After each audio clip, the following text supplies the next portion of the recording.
Hey, welcome Facebook friends here. This is Sieg Taylor coming to you live from the Emerald Coast of Florida. And got a special guest this evening I call Conversations with.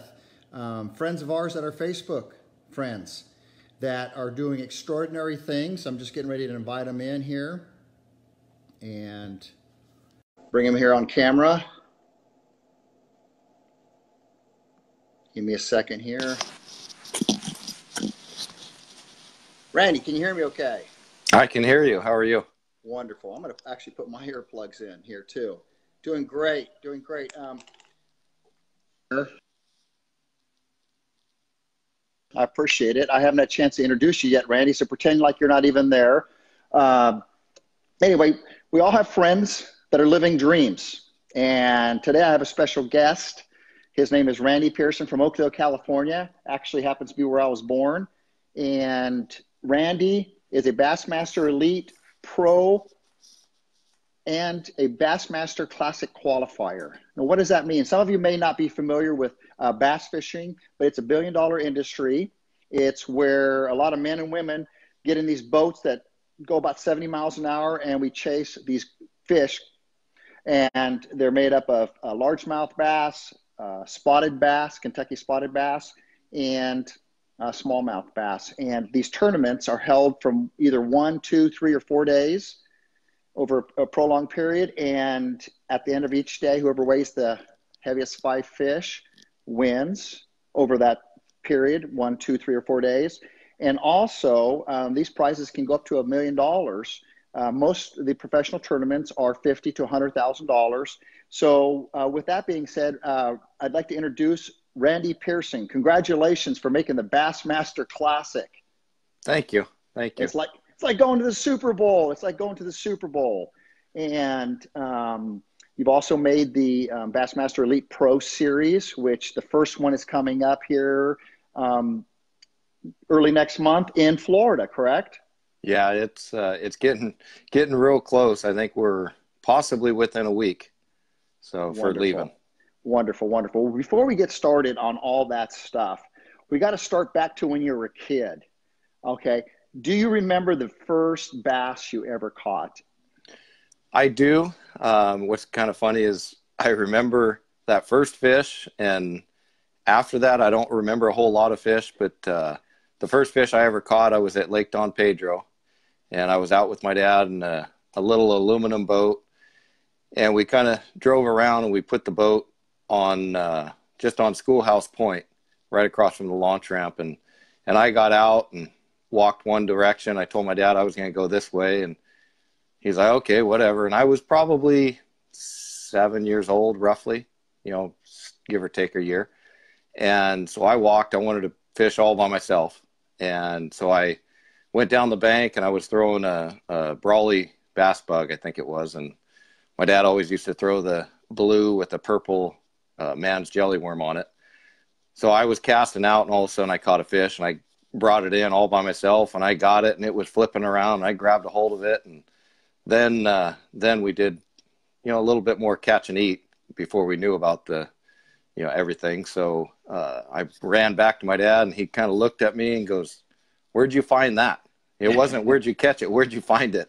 So I still remember, that day. So it was pretty exciting. Yeah, that's a special moment. I think I can tell you, I remember the first time I caught my first bass, and it's a special moment when people catch their first fish. And that's what I'm saying. You're about 7 or 8 years old, and you don't remember too much after that, but you just remember catching your first bass. So since we're on catching first bass, what's the largest bass that you've caught? The largest largemouth bass that I caught was 13.25 pounds at Lake Tulloch. At Lake Tulloch, which is another lake in the foothills of California, correct? Central California? Correct. Just out of Oakdale, 25 minutes between Oakdale and it's right near Copperopolis. Okay. So a nice 13-pounder, 13.25 pounds. Right. I think we spoke earlier. My largest fish was 13.1 pounds. So you beat me on that one. Right. And then you also caught a Kentucky spotted bass, which is not from California. Actually, the bass aren't from California. They were introduced, but they grow pretty good in California, don't they? Yeah, they do. They do. And I was fortunate enough to catch what was almost, it was 3 ounces shy of the world record at the time. That was before Bullard's bar broke loose. It was probably Yes. 4 or 5 years ago. I caught it at New Maloney's on a river to sea S-waver. And that was pretty wild. So it was 10 pounds, 1 ounce. And as people are coming on, feel free to like and share this with everybody, because this is a dream come true. It's like going to the Super Bowl, okay? And it's a dream of many bass fishermen and ladies to go. So you just feel free to hit like and share. And so I want to go back to last May, okay? We're on Clear Lake, California, okay? And we've got the Bassmaster Nation Regional Finals. Walk us through a little bit about that, how that happens, and how you did in that tournament. So the regional finals with the Bass Nation, to get to the regional finals, you have to be part of a 10-man state team. And to get to that, you had to either win one of 5 tournaments, or so they took 5 men for the team that way, or you had to be in the top 5 in points. So I was fortunate enough to win the second event at Lake Orville. So I was on the state team, and I went to Clear Lake in May. And at that event, there's 11 other states, and the top finisher from each state then advances to the national championship. And they have a boater and a non-boater, and I was going as a boater. So wonderful. Congratulations. That's a feat in itself. Okay, so that took you from May, and then took you to the national championship, which was on Lake Pickwick, Alabama. All right. Correct. In November. Walk us through that. Okay. The one at Alabama at Pickwick, the off limits with that format, they have off limits to where the lake, you cannot be on the lake or anything before the tournament, a month before. They give you three or 4 days of official practice where all the anglers have the equal opportunity. And then prior to that, you have a month where you cannot be on the water. You can't get any information or anything. So before that period, a month and a half, I flew out to Alabama and practiced for 4 days with my buddy Steve Taylor. And if I didn't do that, there's no way I could have done what I did. So I had a good practice, the official practice. I had actually Steve had a real good practice, before, and I caught some fish as well. And then during the official practice, we went out. I was with Luke Johns, and he was the other non-boater from California that advanced. So we practiced together, and we had a real good practice. So I felt good going into the tournament. And then the first day of the tournament, I was paired with a gentleman from, I think it was Texas, and my mind went blank. I'll remember his name, because it's okay. Don't worry about it. Both non-boaters were really awesome guys, and just that helped having guys behind me that did that. But the first day I had 12 keepers, and I weighed 20 pounds 7 ounces. Wow, that's pretty good. Yeah, and I was sitting in 3rd place after the first day of competition overall. Okay, so again, I apologize. Hold that thought right there. But for those people who are coming on and saying, what's this all about? So 20 pounds, a 5-fish limit. So we had about a 4-pound average, which is pretty good. That's nothing to sneeze about. Yeah, that's a good limit. You were sitting in what place after the first I was day? in third place, and I think first place was about 22 pounds. So I was roughly 1.5 pounds behind first. Wonderful. By the way, as you guys are coming on here, hit like and share this with everybody. It's not often that we get a Bassmaster qualifier here on the Facebook Live. So go ahead, Randy. So the second day and the weather, the first day was kind of cloudy and breezy and everything. So the second day we had more rain, and I fished with a gentleman from Kentucky, Nick Coleman, and he was awesome. And so I went out, and things were not going my way. They weren't pulling the current.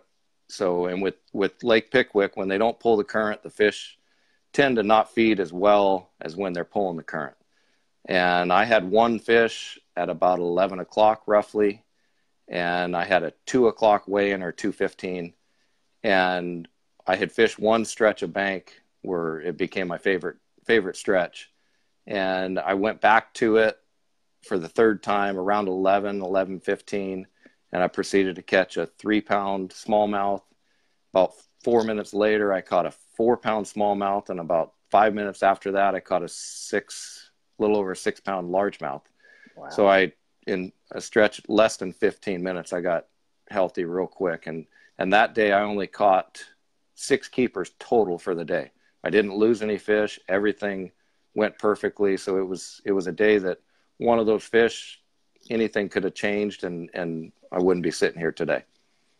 Wow. So yeah, and that's, we talked about this too last week. Randy and I used to fish against each other. We were fierce competitors.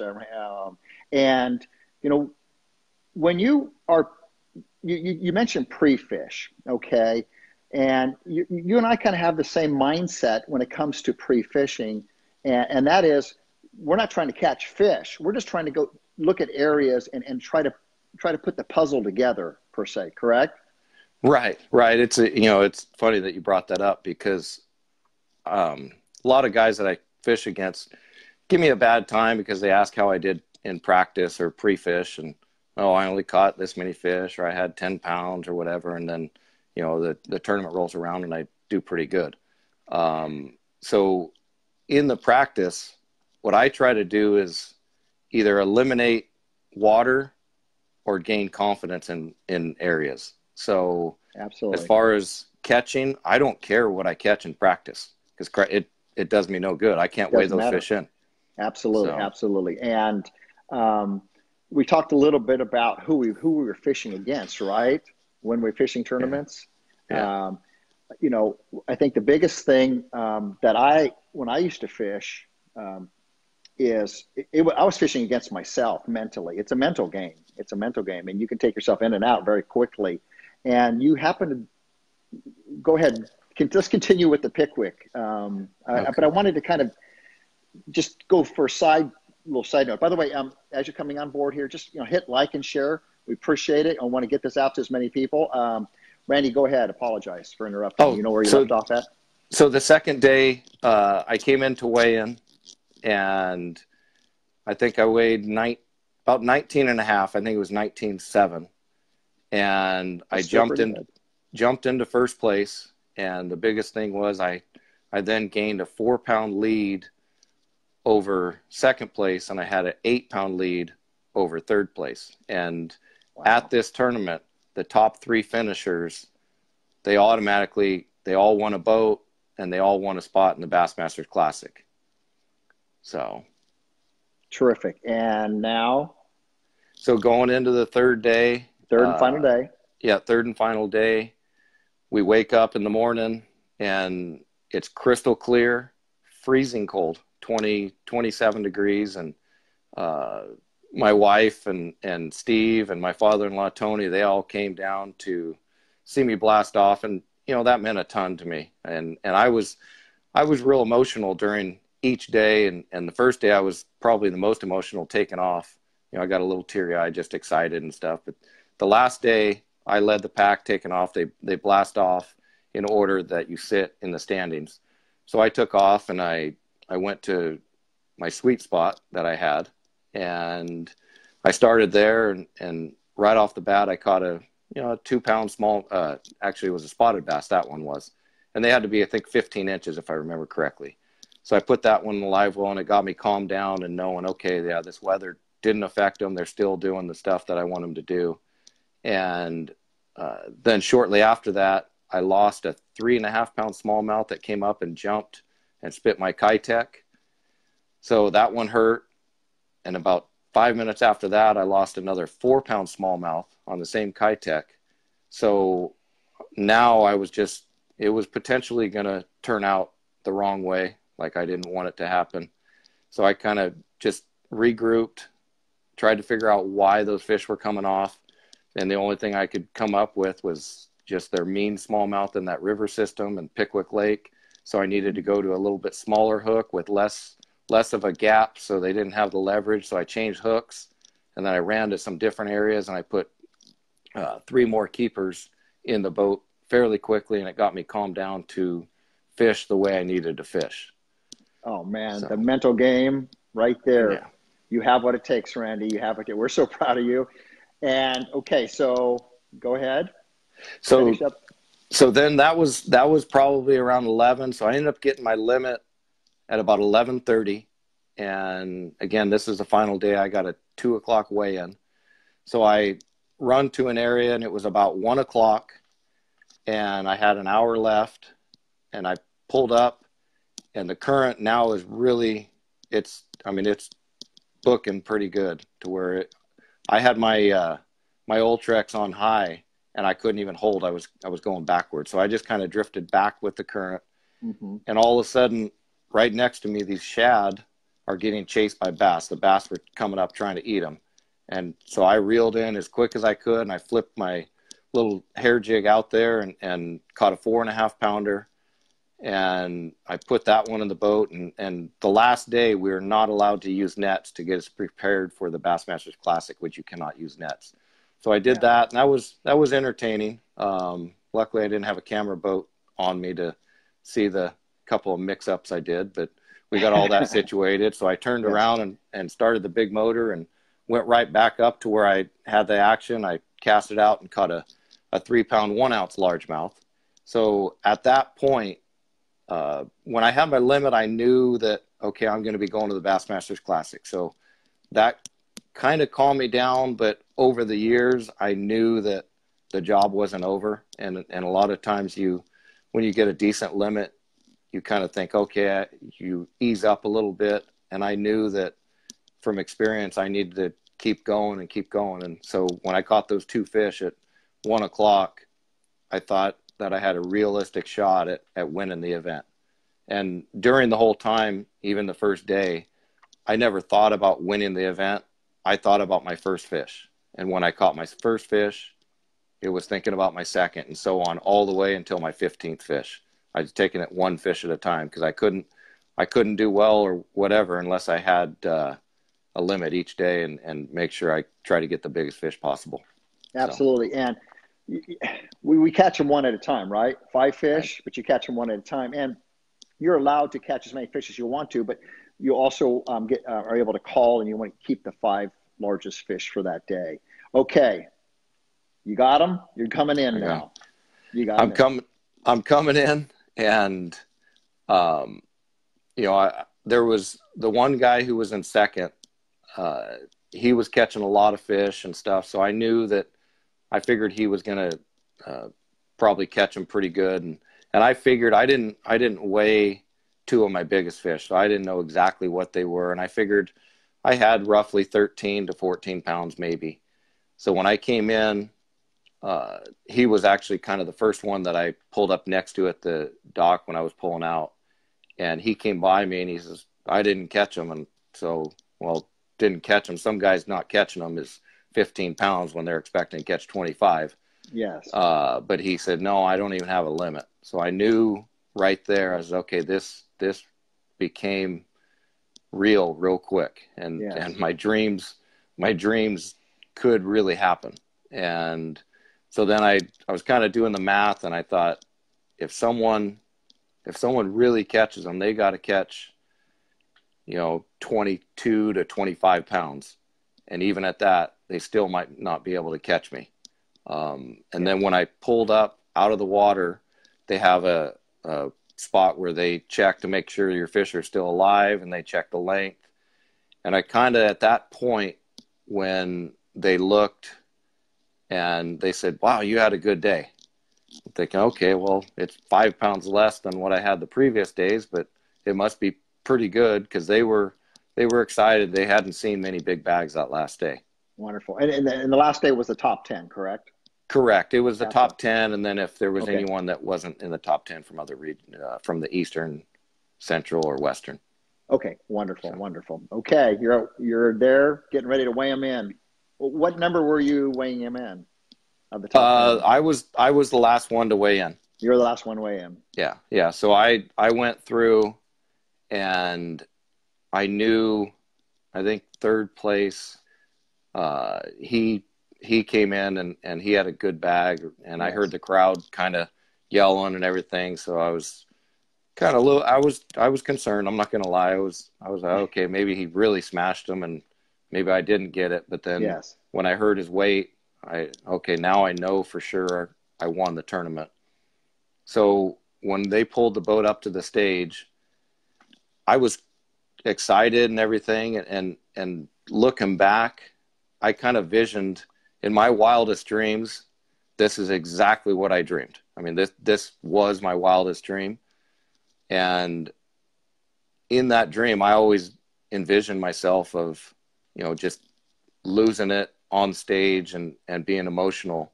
So when he announced my weight, it was 14.8, and he announced me as the winner, I was just motionless. I mean, I had no emotions.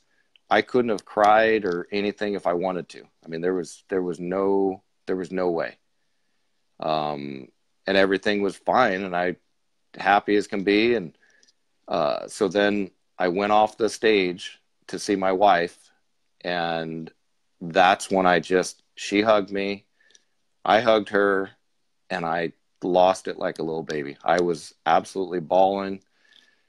My father-in-law, Tony, I hugged him. He was crying. I was crying. I hugged Steve, and I don't know if Steve was crying, but I was crying. Well, I want you to hold that. We're going to go to break right now, and I want to continue that with family. So we'll be back in 2 and 2.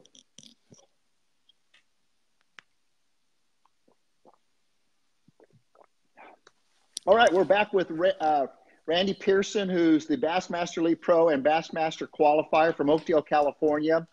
And the Bassmasters is the Super Bowl that everybody in bass fishing wants to get to. So as you're coming on, just hit like and share with everybody. We appreciate it.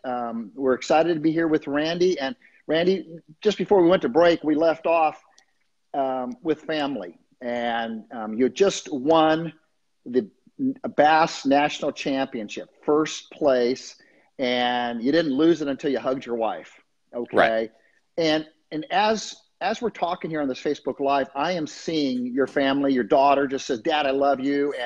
And the support must be enormous from your family. And so let's start with your dad. I love your dad. He's great. Your brother. I mean, I remember meeting you guys at Don Pedro many years ago.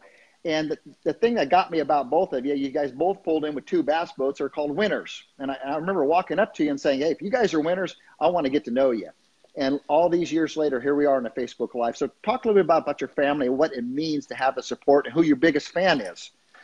Oh, it's incredible to have, my mom and dad and my wife and my kids and Jacob and Megan, everyone supporting me, and my brother. I mean, my brother calls me. He calls me almost every day on the way home from work, asking, "Did you get any new sponsors? How's it going?" and everything. So, he's a big fan. But my biggest fan is definitely my dad.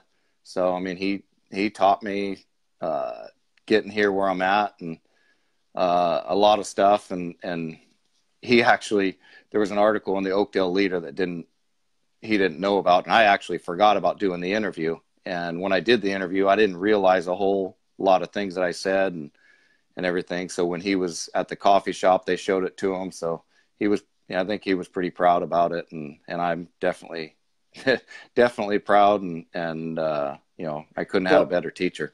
Well, I know your family's proud of you. And as people are coming on, they're hitting like and share. I'm just glancing at some of the comments. We talked about too, and you're no spring chicken. You're not like 21, 22 years old heading back east to the Bassmaster Classic. You took care of things first, and that was family, right? Tell us a little bit about that. Yeah, the family. I'm kind of lost train of thought because I'm visioning you in that American flag shirt. I remember those days.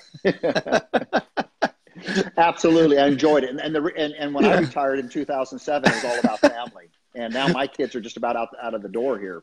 So. Thanks, Jason, for making me lose my concentration. So I lost it. So what was the question? Well, the question was I'm seeing people saying, "Oh, you're a great soccer coach too, baseball coach." You did everything with your family, and basically you you never forgot about your dream. You didn't put it on hold. You lived the dream while you could, but now you see the opening and you are going to live your dream. Right. Okay. Going back. I mean, I won a big tournament back in the end of 2002, and for the Juan Bass Western Classic. And it was a pro tournament, and there was a lot of big names before they went out back east to fish professionally. And I had the doors open then to where I could have kind of pursued that track. And my kids were 2 and 4 years old, and I decided, with talking with my wife and everything, that wasn't the right time for me to do that. And so I didn't go out, and if I had it to do all over again, I would make the same exact choice, because there's nothing that I would ever, turn away from than coaching my kids and watching both of them grow up. And I was fortunate enough to coach my daughter for a little bit, and then I coached Jacob all the way through high school to when he graduated. So it's something that was pretty amazing. Wonderful. And that's a testament to anybody. Never give up on your dreams. I am so huge on that. When I'm consulting with businesses, one of the first things I ask a business is, what's your dream? I want to know what their dream is. Same thing applies to every aspect in your life. So thanks for sharing that, Randy, because it is important. Okay, so now, please go ahead. You wanted to add something? Oh yeah, and so going back, I mean, you talk about dreams and stuff. So when I got home from winning the tournament, I had a lot of decisions and everything, and I knew obviously I was going to the Bassmasters Classic and trying to figure out if I was really going to do the Elite Series. And I was just debating, do I do it, do I not? And I talked to a few people about trying to make the right decision, and I didn't want to make a selfish decision and say, oh yeah, I'm going to fish, and if it's not the right thing financially for myself and my family. So there was one day where I was headed out to work, and I went back in the house for I forget half of the things, so I come back into the house to get them anyways. So my wife looked at me and she says, what are you doing? I said, well, I'm just confused. And she said, well, what are you confused about? I said, well, I'm confused about making the right decision. And so then she told me, she says, look, there's no decision. So now she even confused me more. So I said, what do you mean there's no decision? She says, well, you're fishing. She goes, you had your chance years ago, and God gave you the second chance, and he opened the doors for you. You're taking advantage of it, and you're going to do it, because if you don't, you may never not have the opportunity again. Absolutely. Well, and there's something to be said that when the opportunity comes, seize it. You've been preparing for this, and the opportunity is there, Randy, and you are seizing upon it, and you're very blessed with you and your family. Okay, so we got 2019, okay, and Bassmaster Classic, again, the World Series, the Super Bowl of fishing is going to be coming up. Tell me a little bit about that, what your preparations are, what you're going to do, and, well, you can't tell us what to do, and that you can't get it, what the rules are. Take it away. So the Bassmasters Classic, it has different rules. So you cannot, as of January 1st, and the Classic is held this year, March 15th, 16th, and 17th at the Tennessee River and Fort Loudon and Tellico Lakes. So I cannot get any information starting. It was January 1st. I can't be on the water, same thing. And actually before that, once they announced that I was fishing the Bassmasters Classic, my information was done. You can't talk to anyone who knows the lake. So you're on your own. Everything at that tournament, I have to learn completely on my own. So I went back to kind of practice before, and we ran into a freezing rainstorm and had some boat issues. So I really didn't get on the water, and I just drove around it, looked at it from a vehicle just to get my bearings a little bit. And I think that helped me a little bit. Definitely didn't hurt. So I'm going in, I will have 4 days of practice for that tournament prior to the start of it. Wonderful. Along with the other competitors, how many others are there? There's 52 total anglers And it's when you're a kid, you're watching. I remember watching, I can't even remember how old I was, but I was young and watching Danny Brower. And I mean, of course, Kevin Van Dam, you always see him up there, and he's phenomenal. And just, it's like, man, one of these days, maybe I could be there. And back then it wasn't as realistic as it is now. I mean, especially with all the ways you could possibly get there. By the way, I forgot to ask you, how old are you now? I am 47. 47, living the dream. Okay. Never too old to go after those dreams. Yeah. Okay. So your first stop now, you're in California. Your first stop is going to be Florida, right? Yeah. Yeah. Are you driving out? How's that going to happen?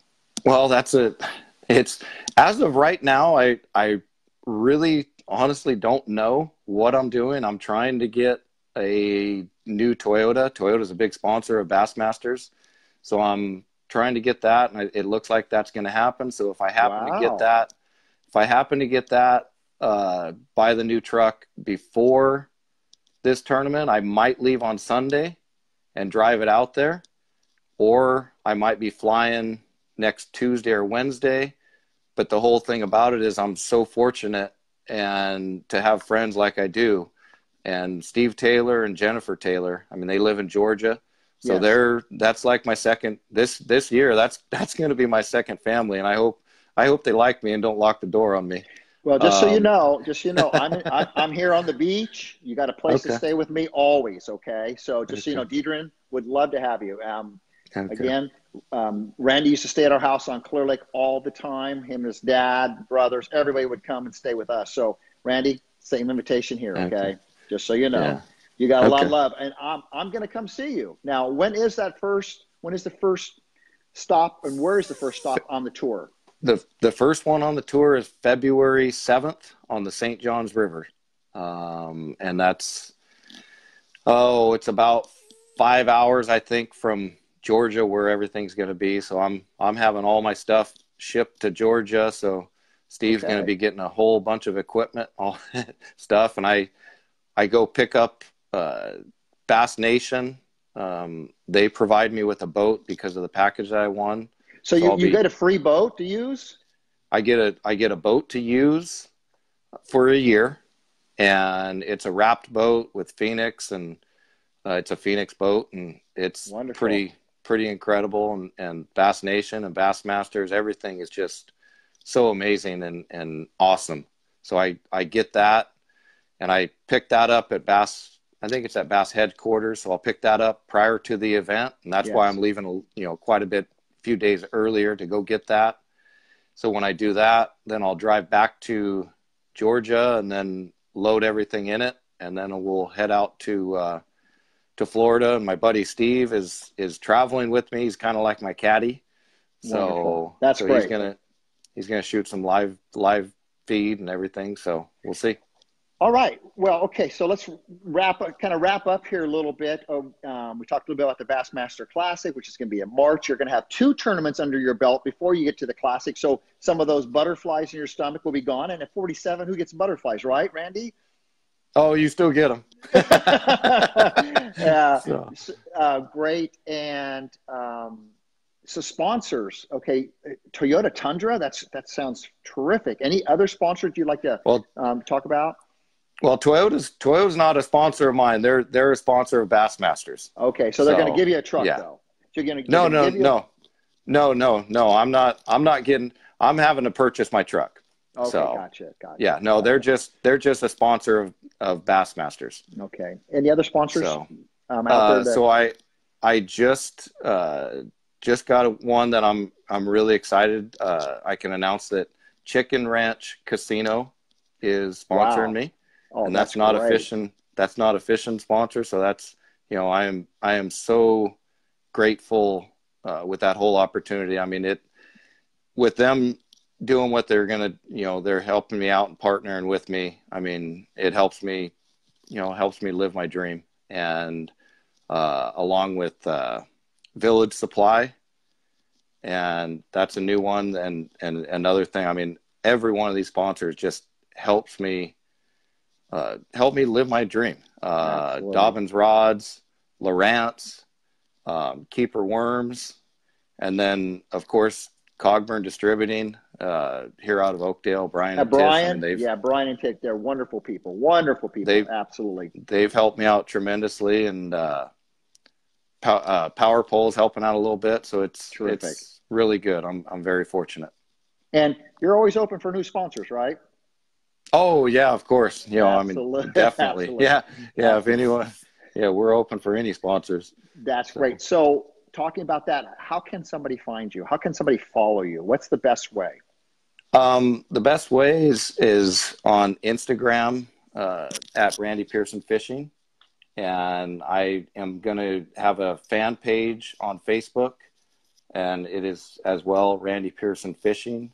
And what I'm going to do with that is, as I travel to each event, I'm going to try to get footage of my travel experience, and I'm going to try to get on the water videos, little clips and photos and stuff. And that's going to be all on Randy Pearson Fishing on Facebook.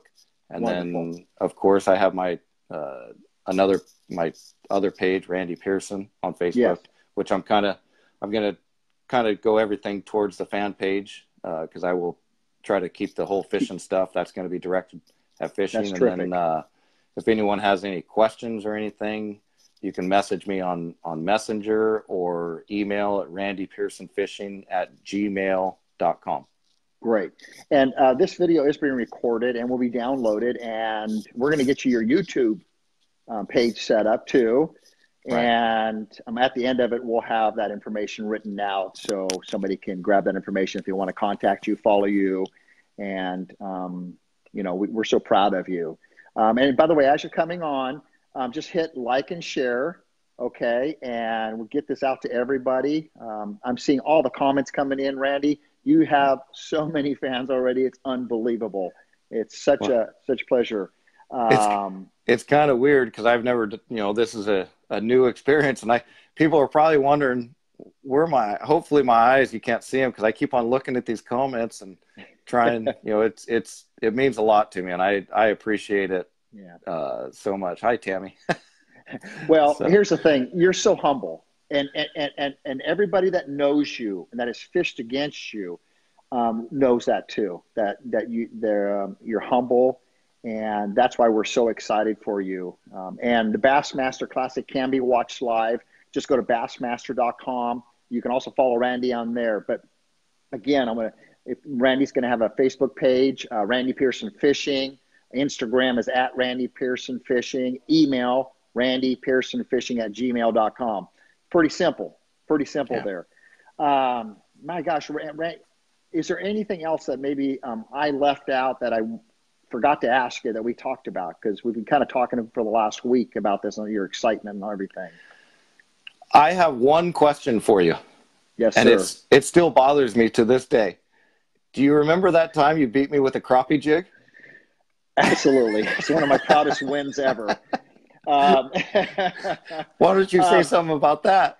Well, so I lived in Northern California. Randy's kind of from Central California, and he decided he might come up to Lake Oroville and whoop on us Northern California guys. Well, he thought so, and but I had another plan out, and I remember I was fishing a tournament on Lake Shasta the day before, and Ken Ma, we were talking about, I said, I'm going to win that tournament tomorrow, and he goes, you are? I go, absolutely. I have the new secret weapon. And he goes, what is it? I go, well, you have to wait till after I win. And I just happened to see Randy the next morning of that tournament. It was a one-day tournament. And I had my little secret weapon with me, the crappie jig. And it was just a little bait, that big. And well, Randy pulled out. Thought he was the last person to pull out that day, didn't you? I remember I was late, and I thought I had about 9 pounds, which at that time for Orville was good. And I remember you pulled out like a 4.5 pounder. Yes, I did. And I'll never forget. That's one of the tournaments where you actually say, it didn't matter how much money, I beat Randy Pearson. Okay. And some of you guys who are watching this right now, click like and share because you understand what I'm saying. When you beat somebody like Randy, that's something you don't forget. But Randy, we're so excited for you. We're going to be following you. I can't wait to see you. I'm going to be driving 5 hours to see you at your first tournament here in Florida. And those of you who are watching from California, there's Florida strain bass in Florida, okay? Just so you guys know. It's